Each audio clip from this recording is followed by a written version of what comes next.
Welcome to the Reading for the Glory podcast. I'm your host, Zach Kendrick, editor of Reading for the Glory. Reading for the Glory exists to help followers of Jesus think biblically about books.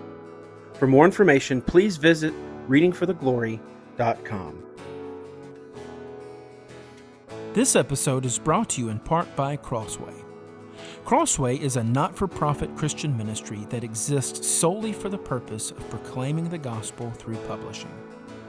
At Crossway, you will find resources on theology, biblical studies, discipleship, children's books, history and biographies, the ESV Bible, and more. Enjoy 30% off your next purchase with a Crossway Plus membership.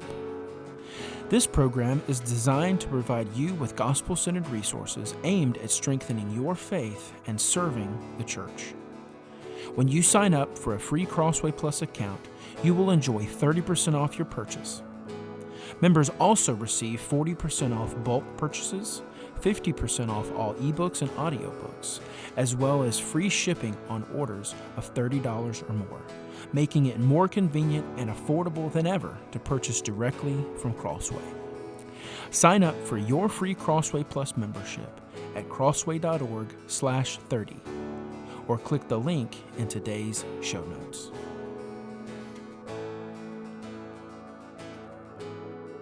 Today on the podcast, I am delighted to be joined by Lucy S.R. Austen. Lucy is a writer, editor, and teacher who has spent over a decade studying source materials on Elisabeth Elliot. She has served on the editorial staff of the Spring Hill Review, contributed to various publications, and developed 2 high school English textbooks on prominent Christian authors.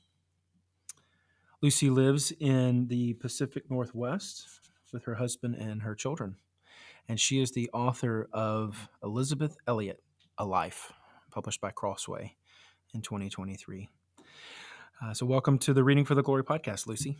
Thank you. Thanks for having me. Yeah, glad to have you. In our conversation today, we're going to be discussing Lucy's new book, Elisabeth Elliot, A Life. In fact, Reading for the Glory named Lucy's book the best biography of 2023 in our Best Books of 2023 series. So we're excited to talk about that book today. But before we do that, we like to ask all of our guests, specifically first-time guests on our podcast, a few icebreaker questions to get to know them a little bit better, and so our audience can get to know our guests a little bit better. So are you good with that? Sounds good. All righty. Yeah, you give it just one to 2 word answers, maybe up to a sentence, depending on how much you want to go into. So where did you grow up? Lived in the Pacific Northwest most of my life. So on the western side of the mountains in the rain shadow. There you go. What is your favorite color? Oh, that's a good question. My kids would tell you it's white. Our whole house is painted white. So. All right. That's the first one. Most people say red, blue, or green, or something like that, but white. That's Okay. a good one. What's your favorite food? Oh, it's really hard to pick a favorite, but I think maybe pierogies. Oh, the Polish. Yeah. Little potato-filled fried goodness. Yeah. I've never had one, but it sounds delightful. I've seen it on like Food Network and that sort of thing. I need to try one. Yeah, they're great. What is your favorite sport to watch? My favorite sport to watch. Oh, that's a great question. It's probably football. All my brothers played football. Okay. I learned to like it watching them play. So there you go. Football is a great sport. I think most of Americans would say that was probably their favorite sport too, or baseball too. Yeah. What is your favorite hobby? It's reading. I know that's kind of boring on a reading podcast, but that's it. That would probably be most of our listeners' favorite hobby, or at least one of them, hopefully, coming on the Reading for the Glory podcast. So that's good. What is your favorite book that you've written? I know this is the most recent one and probably the most well-known one, but I know you've written several others. So yeah, I think this is probably my favorite. I definitely have spent the most of my life working on it, so it's been a part of my life for a long time now. So. And we're going to assume that the Bible is this is our last question in this round, but what is your favorite book besides the Bible? Oh, that's another hard one. There are so many good books. Maybe today I'll say Death Comes for the Archbishop by Willa Cather. All right. I don't think I've ever heard of that book, so I'll I have to check highly that one out. recommend it. Yeah, All it's a right. good one. All right. Well, that ends our kind of get to know you round of our conversation. So thank you for those. But before we jump into our conversation today, I wanted to take a moment and remind our listeners that this episode is brought to you in part by Crossway. Listeners can enjoy 30% off Lucy's new book by being a Crossway Plus member. And for more information, you can visit crossway.org/30, or you can check out the link in today's show notes. And so, thinking about the topic of your book, the life and ministry and legacy, even of Elisabeth Elliot, I wanted to begin. We like to begin a lot of our podcasts as much as we can, and we usually are able to incorporate this into our conversations to help set up the topic. And I want to read from Luke chapter 14, verses 21 to 23. And the slave came back and reported to his master.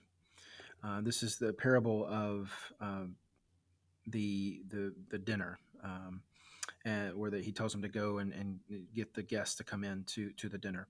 And so the slave comes into the master and says, reported back that the people don't want to come in. And so the head of the household becomes angry, and he says, go out into the streets, into the lanes of the city, and bring in the poor and the crippled, the blind and the lame. And the slave said to the master, Master, what you commanded has been done, and still there is room. And the master said to the slave, go out into the highways and along the hedges and compel them to come in, so that my house may be filled. And when I think about the life of Elisabeth Elliot, I think about her mission work and her going and sharing the gospel, not just as a missionary, but also as a professor and speaker and writer. As we begin our conversation, for our listeners who may not be familiar with the life of Elisabeth Elliot, can you share with us kind of a short synopsis? I know that's the point of the book, but a short synopsis of who Elisabeth Elliot was and why her life is worth reading about. Yes. So Elizabeth Elliot was one of many young adults who pursued a career as a foreign missionary in the surge in missions interest that followed World War II. And she became internationally known in 1956 when her husband Jim and four of their closest friends were killed in an attempt to make missionary contact with the Waorani, an indigenous people group in rural Ecuador. So that story, which was kind of framed in the news as a sort of modern pioneer story of missionaries with guns and airplanes who were killed by unknown warriors with hardwood spears, really captured public interest. And so then 2 years later, the public was kind of shocked again by the news that Elliot had gone and was living with the people who had killed her husband and working to try to translate the Bible into their language. Um, and Elliot wrote a book about that initial contact attempt, which became kind of an instant and then a very long-running bestseller. And then subsequently another book describing her life among the Waorani. So that's kind of how she became publicly known. And when she left Ecuador in 1963 to pursue full-time work as a writer, public interest in her story was still very high. She was receiving 2 or 3 speaking invitations every day. And Wow. yeah, and as time went on, so she increasingly became known as not just part of that well-known missionary story, but also as a Christian thinker and teacher on a range of topics. So for the next 40 years, she traveled nationally and internationally and spoke. She published 26 more books, which were translated into more than a dozen languages. She had a bi-monthly newsletter for 20 years and a 5-day-a-week radio program for more than a decade. And so even though she died in 2015 at the age of 88, her work is still being read and shared, particularly through the internet. And so still a cultural influence today. Yeah, very, very much so. And I know she is seen as an influence among younger Christians who seek to be missionaries, and use not just the story of her husband and the other four men who were killed, but also her story, as influence in her own life and encouragement, to go on the mission field. Um, and so I'm thankful that you wrote a biography of her. I know it's not the only biography of hers, especially even in recent years. I think another 2-volume biography has come out from another publisher, on Elisabeth Elliot. Um, a biography of this magnitude is not something that a biographer just decides to write on a whim.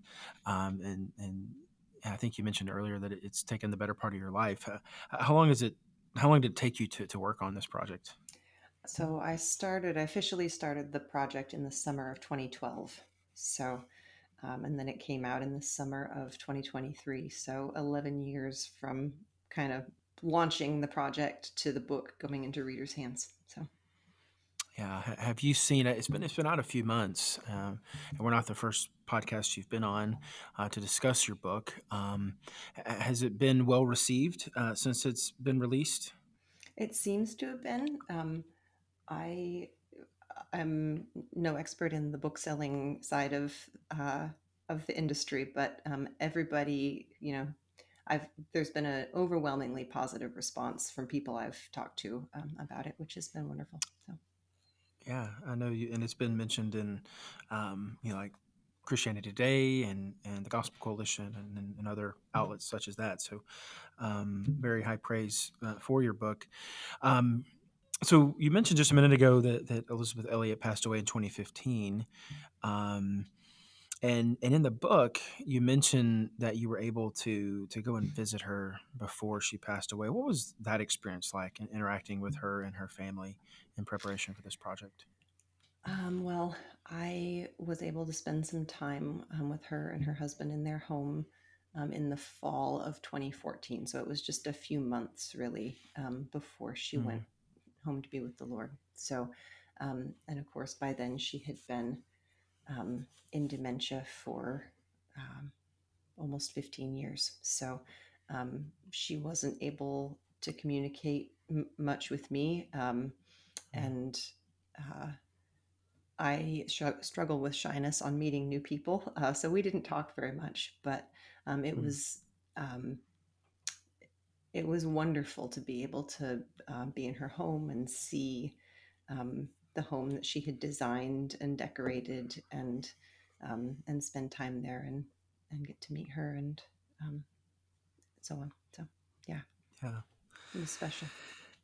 I can imagine how if she wasn't struggling with dementia, and not just a few months away from her own passing, I'm sure she would have been a very gracious and kind host as well. I'm sure she still was, but probably more so in that.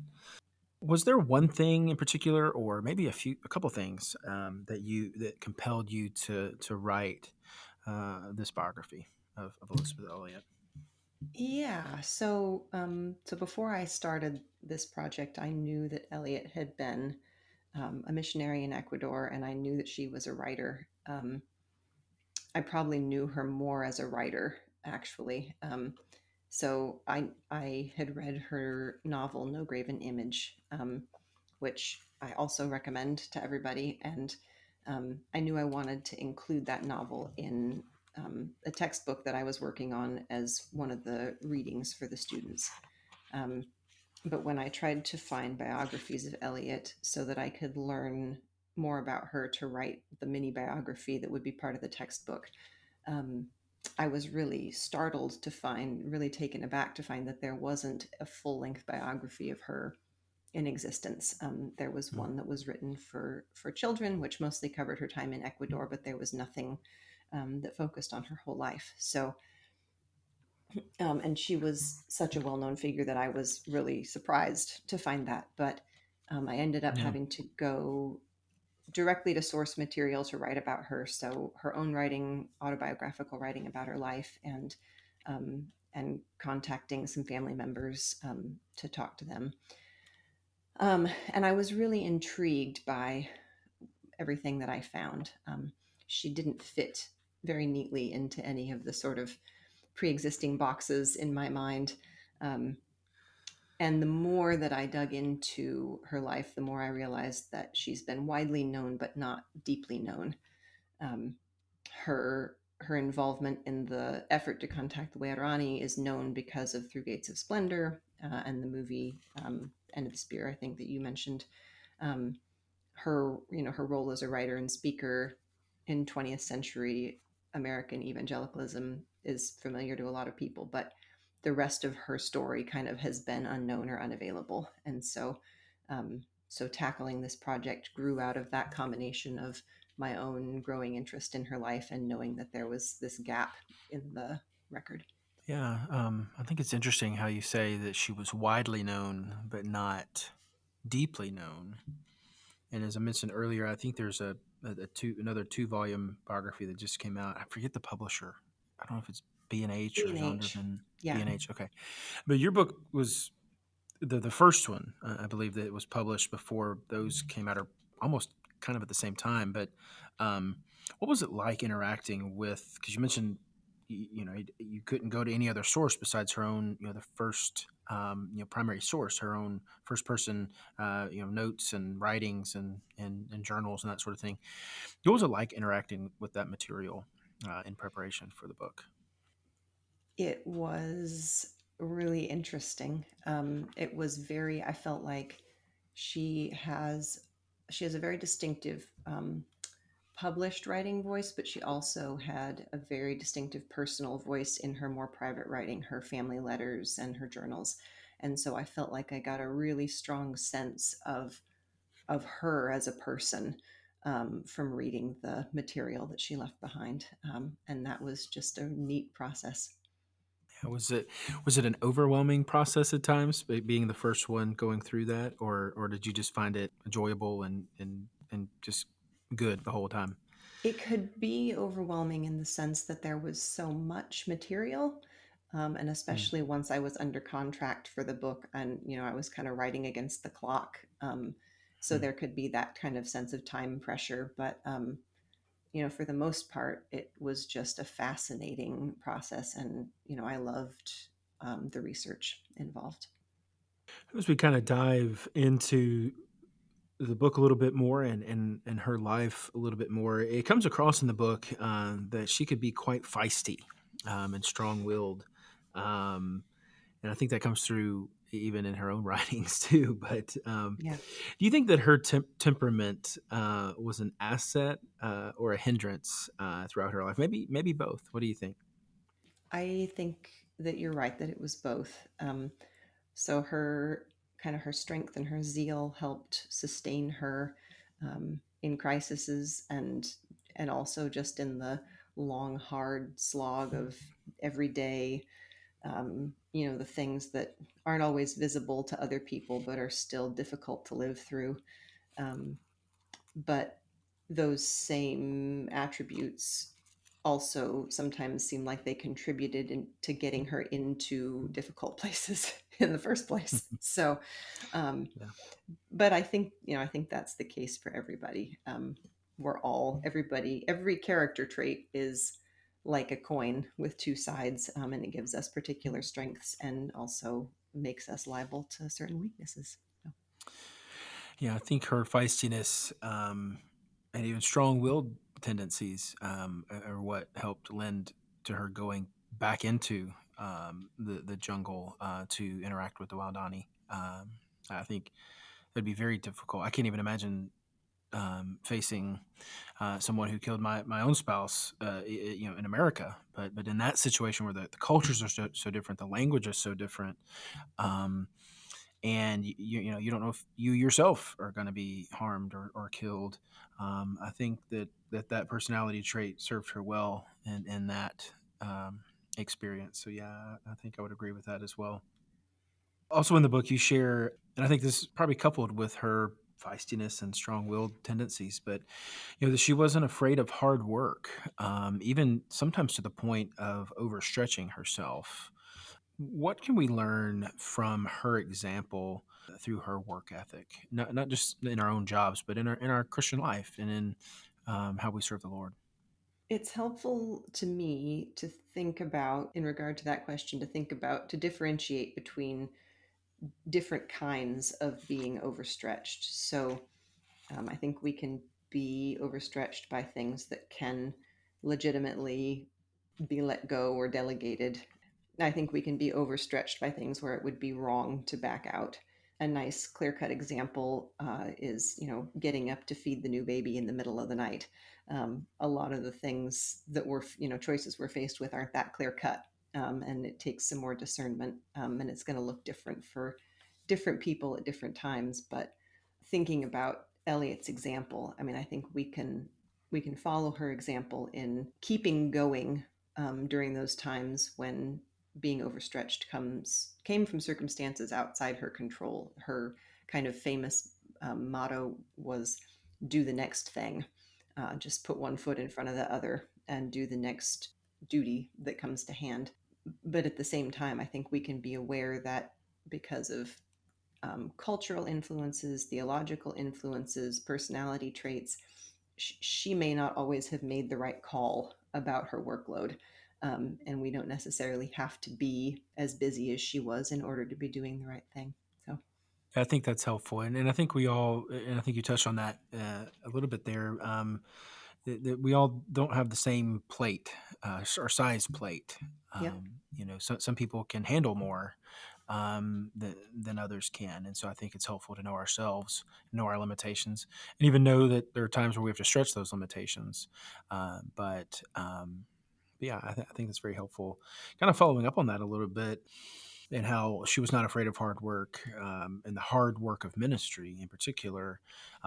Even before she went to Ecuador she wasn't married when she went to Ecuador. Is that correct? She That's went correct. single. Yeah.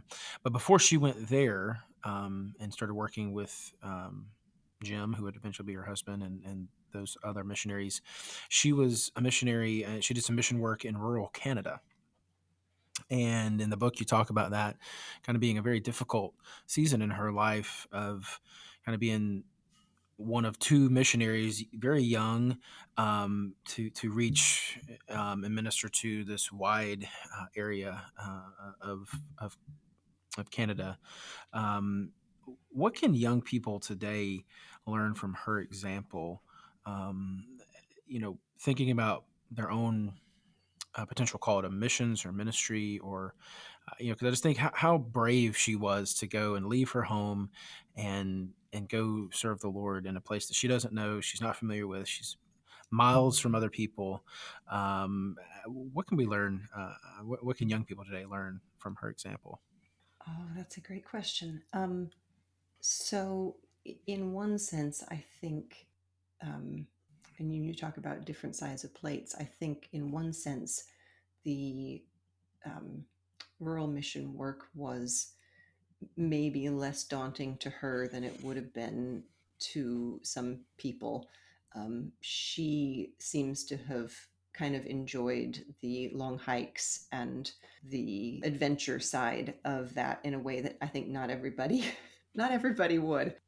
There certainly were difficult aspects of it for her. And in the book, you can see her kind of having to nerve herself up to take the job in rural Mm, Canada, um, yeah. because she's really worried that, she thinks she should do it, but she's really worried that she's not cut out for it because of having to have so much personal contact with strangers, which was a very difficult thing for her kind of all her life. Um, Mm, and so, and then when she's in the job, she's worrying about whether she's doing a good enough job. Um, and really, you can see those challenges crop up again repeatedly throughout her life. It wasn't just something that happened to her when she was young, but she had she had prayed for a long time and listened, to try to hear the voice of the Lord before she accepted the job. And so once she accepted it, she felt like she was called to it, and um, and she didn't see things being hard necessarily as a reason to stop doing what she was called to do.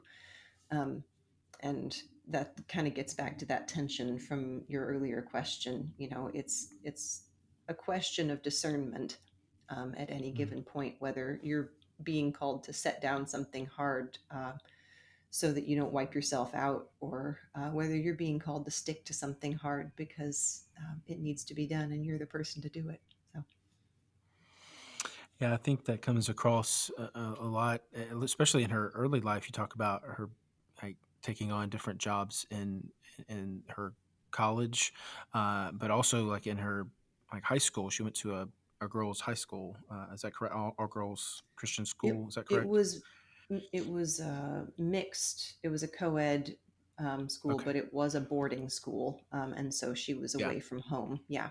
So Yeah, and she had many duties like in the kitchen or in the dining yes, hall or whatever, and she overstretched herself there, and I think that was probably good preparation for the hard work of ministry that she would have later in life. Do you think that she was? I get the sense that she was very much a Type A personality. Do you get that same sense as well? yeah, I think you could probably characterize her that way. Yeah, because you're talking about how she doesn't. Not everybody likes to hike through the jungles and that sort of thing. I feel like that's probably more of a Type A personality, but that's where the Lord uses our personalities and those giftings, more not just spiritual giftings but more those physical giftings, because not everybody's cut out for that kind of work, and so I think that comes through as well. As we talked about earlier, and her mission work in Ecuador among the Waodani people, that's what most people know her for. Yet she only spent relatively a short part of her life there, on the mission field in Ecuador. Where would you say she made the greatest impact in her ministry? It's probably hard to answer, but Yeah, to my mind, I think that question is actually impossible to answer, not just about Elliot, but about anybody. Um, and I think that's because it during this life, I don't think we have enough of the picture to know what spiritual impacts are being made by which things we do. We can make a guess, but um, so we could say, well, Elliot saw her work on the mission field um, kind of as just a series of failures and losses, but look at the reach she was able to have as a writer and speaker, in the U.S. So that must be the greater influence, or um, the initial contact attempt with the Wairani failed, but now there are Wairani Christians, and that's a result greater than anything else, that we could point to. Um, but on the other side of the coin, um, I think the math on human beings is always more complicated than that. And mm, she helped a lot of people with her writing and her speaking, but she also hurt some people very badly. Um, mm, and her medical work in Ecuador saved lives, but she also described in a piece she wrote for Eternity magazine in the '60s. She described a situation where she believed she had also caused a death that wouldn't have occurred if she hadn't been there. mm, Um, mm. and so when everybody's life is priceless and irreplaceable, I don't know how you balance all of that.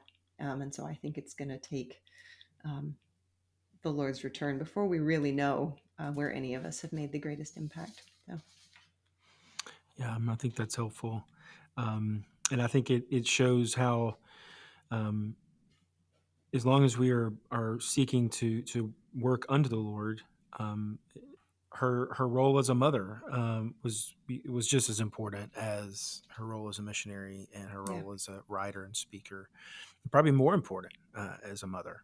And so we don't know that impact that any of us will have, like you just said, until eternity. You mentioned this in the book, and I think some people might already know this, but she not only lost her first husband, Jim, on the mission field, she also lost her second husband. I believe was it to cancer? Is that I Yes. can't remember. Okay. Yep. Um, Cancer. how do you think that these two tragedies made her the woman that she was later in life. So when she was a teenager, there were, various things that happened where her response to kind of the suffering of the people that she saw around her came across as, and of course it's impossible to know what's really going on inside somebody's heart and mind, but kind of came across as this sort of glib, um, you know, God has a perfect plan, and just an assurance that everything is going to work out for the best. And even in the first few months after Jim died, she seems like she was kind of operating out of this kind of trying to live up to this framework, this ideal of the triumphal suffering Christian. Um, but I think gradually over time, her own suffering, and I think this comes out really clearly in her writing around the death of her second husband, her own suffering helped to make her more tender to the suffering of other people. Um, and she was able to share comfort out of her own grief in ways that she hadn't been able to when she was younger. So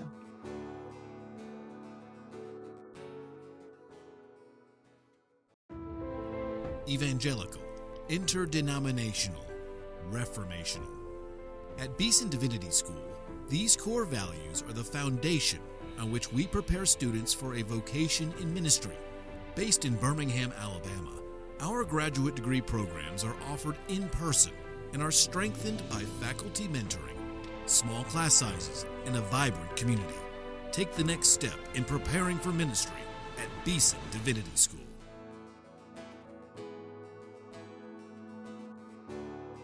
Some of our listeners may not know that Elisabeth Elliot was also, in later life, a professor at Gordon Conwell Seminary, and she made a huge impact on the life of the late Timothy Keller and his wife Kathy. How do you see her legacy living on in the lives of those she impacted as a professor? Not maybe just Tim and Kathy Keller, but others that she impacted as a professor. yeah, I mean, the things that Keller's gleaned from her that changed them have certainly then gone on to a lot of other people through their influence. And she also taught the Reverend Viscountess Johnson, who, was then went on and touched a lot of other people's lives. I think, I mean, I'm sure different students took away different highlights from her teaching. Um, I think she and Tim Keller really shared a love of stories, and the power of story to communicate truth, and help us kind of see reality in new ways or see it more clearly. Um, and I know that the Reverend Johnson really appreciated her emphasis on um, conveying your principles or beliefs through your behavior, um, and kind of waiting patiently on God to work in difficult situations. Yeah, I know she plays a prominent role in the new Tim Keller biography by Colin Hanson. I believe a whole chapter or a good part of a chapter is dedicated to her influence on Tim Keller, and I think that's helpful. How do you think that Elisabeth Elliot should be remembered in future generations? That's another question that seems like it's really hard to boil it down to a small space. Flannery O'Connor said that you tell a story because a statement would be inadequate. And when anybody asks what a story is about, the only proper thing is to tell him to read the story. And that's a little bit how I feel about Elisabeth Elliot's life. It took 600 pages to say how I think she should be remembered. It's Um, true, yeah. but but the best stab I can take at a short answer is that um, I would love for her to be remembered as a regular person who had strengths and who had weaknesses, but who devoted her whole life to trying to know God, um, even at great personal cost. And that meant that she changed course over the years, and she didn't always get things right. but she was always trying to love Jesus and get to know him better. Amen. I think that's what should be said about all of us who are trying to follow Jesus. And I hope that this book will point people to her life and her not just her influence, but her to learn from her and apply what she can teach us to our own Christian walk. What do you think that a young person considering work on the mission field or just in ministry in general can draw from the life of Elisabeth Elliot that would be most useful in that future work as a missionary or in ministry? I think the first thing I would say is um, to go and read some of her books. So specifically, she's really well known for Through Gates of Splendor, but her perspective on the mission field changed so much after that book was published that I would recommend, her biography, but also her book, The Savage My Kinsman, and These Strange Ashes, which are both autobiographical books about her time in the mission field. And especially her novel No Graven Image, which is kind of the piece de resistance, or her best attempt to say what she thought about her time in the mission field after she had moved back to the States and had some time to think about it. And then I would also really recommend Catherine T. Long's book, which came out in 2019, God in the Rainforest, which really helps to bring Elliot's story and the Wairani story kind of up to the present day. But aside from reading all of those, I think the two things that have really stood out to me as I've learned more about her missionary work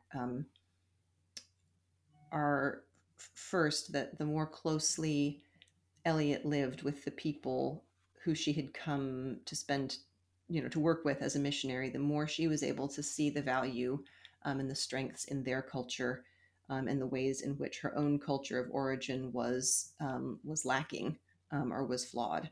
And so she started seeing a lot more complexity, a lot more gray in the world, and in her understanding of the Bible than she had had as she was growing up. And she started to see herself not only as somebody who had things to share, but as somebody who had a lot to learn. And I think that posture,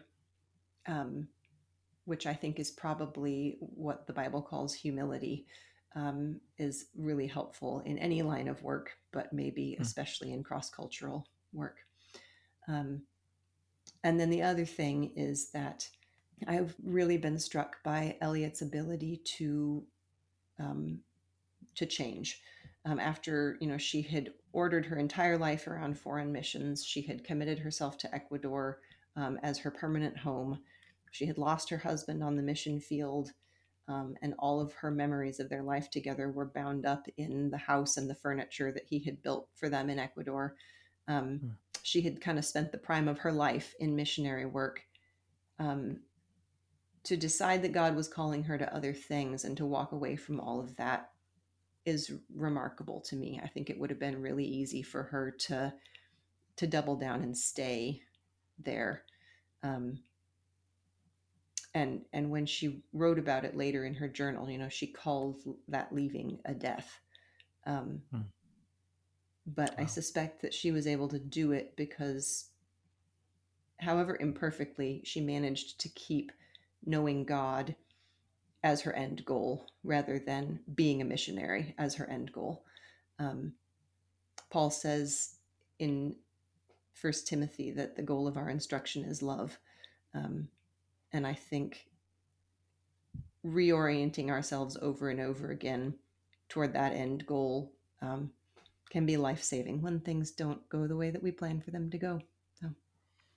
Yeah, I think that's helpful in all of our lives. I think we would all have a testimony of how we thought our life was going to go down one path, and then the Lord completely changes it. I know that's happened in my life, and still wrestling with those things in my own life, and I think when I was younger, I wish someone had have told me, be flexible.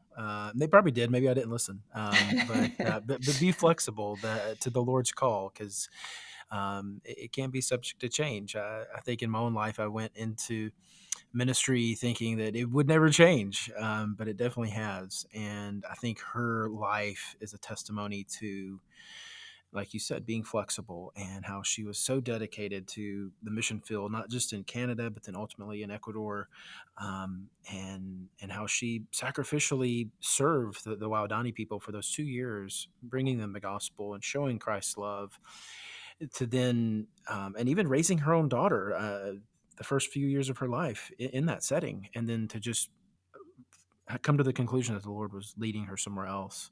Um, that also took as much bravery to encourage to walk away, and to leave that work to other people, than simply staying. I know the end of the Wildani story is yet to be written, but kind of, some of the rest of that story, I know, like, some of the other missionary children, like Nate Saint, him and his family went back and lived there for a few decades, in Ecuador, living among the Waodani people and teaching them and equipping them to um, continue the work that was started even with those first 5 missionaries.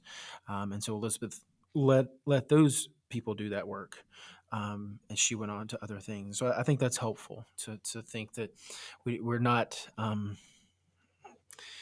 ministry is important, and the Lord calls us for a reason, but Jesus is the Savior, not us. And so Yeah.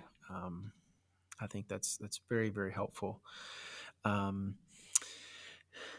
Kind of as we wrap up, I just have a couple more questions for you before we end our conversation today. How do you hope? So I know your book, it's a biography. It's specifically a Christian biography, written from a Christian perspective about a subject that is a Christian, and published by a Christian publishing house. But how do you hope that someone who may be an unbeliever that might pick this up, how do you hope that your book will point unbelievers to the gospel? That's another good question. I mean, I think for Elizabeth Elliot, the foundation in her life that held her up when everything seemed to have become meaningless and she was, really deeply suffering, was her faith in the reality of God, and not just there being a divine being out there somewhere, but the reality of God's character as a God who is first and foremost and fundamentally love.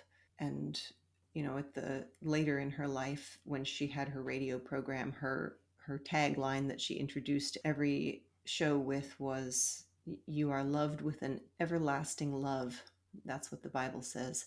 And underneath are the everlasting arms.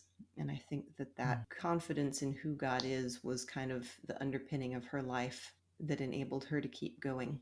And if other people were able to meet that God who is love in reading the book, that would be good. Amen. Kind of to couple that with another question, how do you hope that that the book will remind believers of the hope of the gospel? Oh, that's probably really the same answer. I mean, I think that's what we all need. Yeah. Uh, it's really easy, I think, for people who have always lived in a church environment to get sucked into being um, the older brother in the parable who Mm. are focused on doing the right things for God, and and maybe lose track of the love of God for us. And Mm. so I think that's what we all need to keep coming back to, is knowing that we're beloved.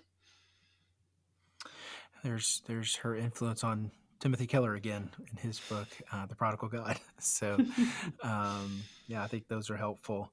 As we end our conversation, I always like to ask our guests, specifically the guests that are authors, do you have any future book projects in the works? So I am getting started on Crossway's doing a middle grade biography series, and I'm getting started on an Elizabeth Elliot biography for middle grade readers. So that's kind of my next project. So. That's great. Look forward to that. Will that be kind of drawn from this book? Will it kind of be like not like necessarily a summary, but kind of, I don't know, the watered down is not the right word either, but some down version of this book, or are you just writing it totally from scratch? Well, the research will have kind of be the same for both. I mean, I'm relying largely on my existing research, but a 15,000 word book is so different from a 250,000 word book, that it's just going to kind of have to be its own animal from the beginning. So, yeah. Yeah, So we'll see how it true. shapes up. Yeah. Do you have a publication date for that set, or is that just in the works? I know that they have an estimated one, but I don't remember what it is. I'm sorry. It's That's okay. my deadline is about a year from now, and then it'll come out after that. So, Okay, so probably 2026 or late 2025. yeah, I would guess so. Okay, good. Well, we will definitely look forward to that. And when that comes out, we'll have to have you back on the podcast to That talk would be about that fun. book. For our listeners who to the podcast who might not be as familiar with our work on readingfortheglory.com, you did a version of this conversation in print for us before we launched the podcast. Yes. And in that, you kind of ended that conversation that you said that you were. I know you're in a different place than you were then. You to this question, you said you were catching your breath and doing some other writings, but that you were working on tidying up the research from this book to Yes. donate to the Billy Graham Center at Wheaton College. Can you share more about that? And is there like an archives for Elizabeth Elliot studies, or how is that going to Yes. look? Yeah. So at the archives at the Billy Graham Center at Wheaton, um, they have files on everybody you've heard of in evangelicalism and a lot of people you haven't probably. Right. Um, and so some of my research materials, particularly, I did more than 24 um, interviews with her friends and family, and people who had been in her Bible studies and that kind of thing. And so I'm trying to edit all my transcripts and make sure the typos are out, and work on getting those things donated there so that they can be accessible to other researchers in the future. So. Yeah, that's great. So you were definitely paving the way for future Elizabeth Elliot studies. So Yeah, I I hope think so. that's very helpful. Dissertations and that sort of thing. So that's great. Well, thank you, Lucy, for joining us today. It was a pleasure to talk with you. Thank you for having me on. I enjoyed our time. Yeah, like I said, we'll have to have you back on when that new book comes out for younger readers on the same topic. That would be great. Yeah, would look forward to that. We would also like to thank you for listening and joining us today on this conversation on the Reading for the Glory podcast. We will be sure to have a link to Lucy's book, Elizabeth Elliot, A Life, in today's show notes. And don't forget that you can receive 30% off by being a Crossway Plus member. So we hope that you will check that out. If you have a question or comment, or simply would like to drop us a note, be sure to connect with us on social media. We're on Facebook, Threads, X, and Instagram. Be sure to follow us to stay up to date on our latest articles, book reviews, and podcast episodes. If you'd like to contact us by email, you can write to us at readingfortheglory.com/contact. We'd encourage you to subscribe and leave us a review wherever you are listening to this podcast. That'll help us out tremendously. We look forward to having you join us again next time on the Reading for the Glory podcast as we think biblically about books. Thank you for listening to the Reading for the Glory podcast. If you enjoyed today's content, we would like to invite you to consider becoming one of our ministry partners. Our ministry partners help to support the ongoing ministry of Reading for the Glory, which allows us to produce content such as our book reviews, our study series, and this podcast. For more information, please visit readingfortheglory.com/partners. And thank you for your support.